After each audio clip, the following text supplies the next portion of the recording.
everyone, it's Daniel with Watches.com, and I'm going to show you a watch that tells the time using a rainbow. This is the Pride watch from Projects. Another cool fact is that 5% of the proceeds of the sales of this watch go towards the fight against AIDS. So it's a cool cause, a cool watch. Let's take a look. Yeah, I like the Projects packaging where you can look right through and see the rainbow.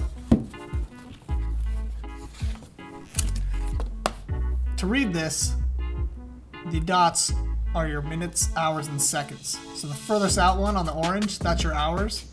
And then the green is your minutes. And then the purple is the seconds. And I'll show you what it looks like as time goes. So right now the time is 12 o'clock. Let's see what 3 looks like.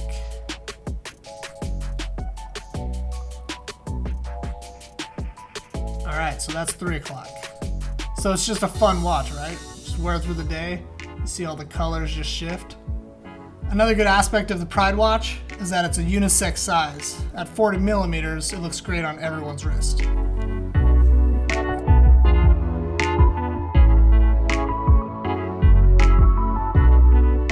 Hope you enjoyed this video. Just remember you can find this watch and 1,000 other cool watches on Watches.com. Thanks, and we'll see you next time.